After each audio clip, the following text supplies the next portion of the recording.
Hey tout le monde, comment allez-vous? Aujourd'hui je suis trop contente de revenir avec un sujet qui me plaît particulièrement. J'ai vraiment envie de vous aider et de vous partager ma propre expérience.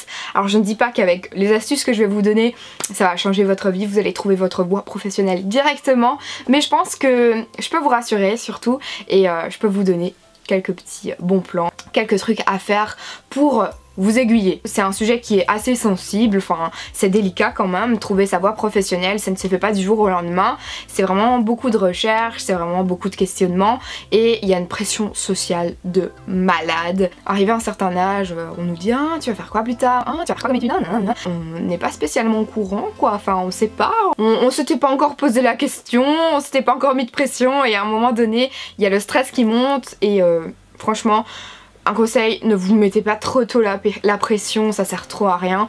Moi je me la suis mise quand même un an avant de choisir mes études. Donc non, je n'ai pas su 10 ans à l'avance ce que j'allais faire, je savais pas vraiment qu'est-ce qui me correspondait, je me connaissais pas encore assez bien et je m'étais vraiment pas posé la question. Moi mon rêve quand j'étais petite, comme je vous l'ai déjà dit je crois, c'était d'être chanteuse. La meuf qui chante comme une casserole, enfin rien à voir quoi.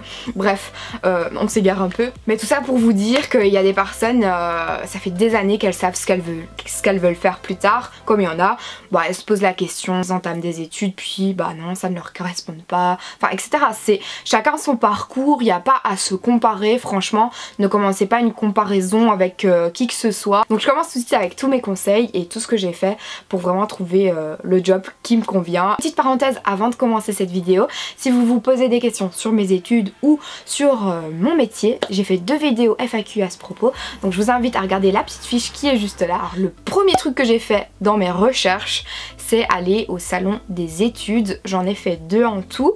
Je sais qu'il y en a plusieurs en Belgique, je suis certaine qu'il y en a également en France, peut-être que ça ne s'appelle pas salon des études. Ça m'a vraiment aidé parce que au début j'étais complètement à côté de la plaque et je savais vraiment pas où me diriger. Les personnes qui sont là pour vous présenter les études vous parlent du métier en tant que tel, vous apportent plein d'informations et c'est vraiment là où je me suis dit ok, je sais ce qu'il me faut absolument pas que je fasse maintenant. Pour vous expliquer moi ce qui s'est passé, c'est que avant de commencer mes études supérieures, donc on vous dit ah qu'est-ce que tu veux faire, est-ce que tu sais où tu vas aller, etc. On te pose plein de questions et moi j'étais là ben je sais pas encore, et quand on répondait je sais pas encore, ils nous disaient ah mais il faut aller au PMS, un centre qu'il y a dans l'école quoi, d'aide sociale etc.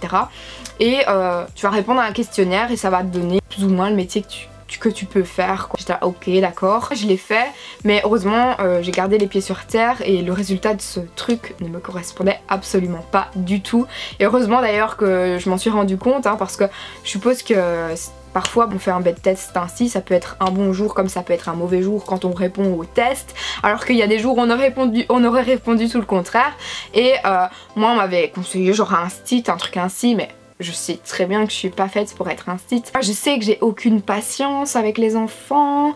Tout ce que j'aimais c'était présenter devant des gens mais ça n'a rien à voir avec le fait d'être prof quoi. Enfin vous voyez, c'est juste un petit détail dans le questionnaire qui a fait que le résultat était ah ouais toi t'es trop faite pour être prof. Je me suis renseignée et après je me suis fait oulouloulouloulou.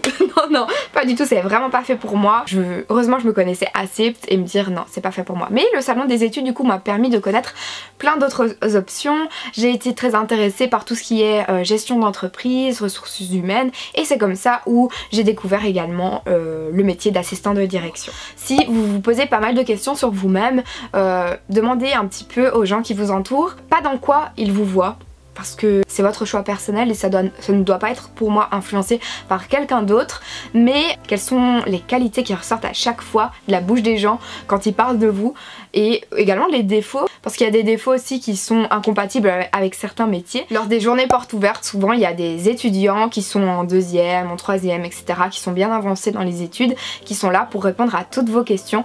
Donc si vous avez vraiment des doutes, c'est le moment. Et les journées portes ouvertes sont vraiment là pour ça. Moi je vous conseille vraiment de questionner les étudiants. Après les profs qui sont là sont souvent là pour vendre l'option hein, logique, mais les étudiants vont vous répondre franchement. Moi je sais que j'ai été là une fois présente à la journée porte ouverte de mon école et j'ai répondu à toutes les questions des gens. On va toujours vous poser la question de qu'est-ce que tu veux faire plus tard, qu'est-ce que tu veux faire plus tard, c'est quoi le métier que tu veux faire. Non. Moi je vous conseille de pas mettre cette question dans votre tête, mais dans un coin de votre tête, retenez la question de qu'est-ce qui vous rend heureux, qu'est-ce que vous adorez par-dessus tout dans la vie. Bon, pas d'être sur une plage, les doigts de pied en éventail, mais mélangez un peu toutes les idées de ce que vous adorez dans la vie, qu'est-ce qui vous rend heureux, et en mélangeant ces idées vous allez peut-être trouver le job de vos rêves. Ce que vous pouvez faire également et qui va vraiment vous aider, c'est de lister vos points forts et vos points faibles, lister les tâches que vous adorez accomplir au quotidien et également lister des points qui vous semblent importants dans votre milieu professionnel. Donc moi, pour vous donner un exemple, j'ai besoin d'autres personnes autour de moi, mais j'ai besoin également de mon bureau personnel pour vraiment être productive. J'ai besoin que mon travail soit dynamique, mais l'endroit doit être calme. Enfin voilà, je sais que j'ai vraiment des critères où je peux m'épanouir et bien accomplir mon travail. Pour les tâches que j'adore accomplir au quotidien, je sais que j'aime beaucoup rencontrer des nouvelles personnes. J'aime aussi tout ce qui est planification, organisation, j'aime beaucoup parler devant les gens et changer de tâches variées. Et donc après quand je liste mes qualités, c'est organisé, polyvalent, dynamique, autonome et ça correspond vraiment au métier que j'ai trouvé quoi. Alors, en 2018 je pense que je ne peux pas faire sans le dire et c'est vraiment un outil qui est d'une aide. C'est utiliser internet pour découvrir les métiers et également pour découvrir les grilles horaires des écoles. Alors pour ce conseil-ci, si vous ne connaissez pas de personnes qui exercent le métier, essayez de prendre contact avec des gens qui exercent un métier dont vous voulez plus d'informations ou demandez à cette personne si vous pouvez passer une journée avec, juste derrière la scène, je veux dire, enfin vous voyez ce que je veux dire, pas en travaillant mais juste en observant. Une journée sera pas suffisante pour découvrir le métier mais pourra vous donner une idée. Après certains métiers peuvent vous faire fuir à cause d'une seule mauvaise expérience alors que dans certains domaines c'est assez différent. Par exemple moi mon métier il peut vraiment se partager dans différents domaines quoi. Je ne suis pas obligée de travailler que dans le secteur juridique, je peux vraiment travailler partout. Regardez par exemple mon stage je l'ai fait pour un magazine de mode féminin, donc rien à voir quoi. On peut vraiment aller partout.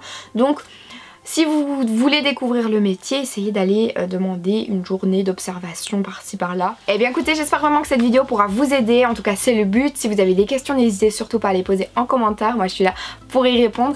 Je vous fais plein de gros bisous et je vous dis à très très vite. Mouah.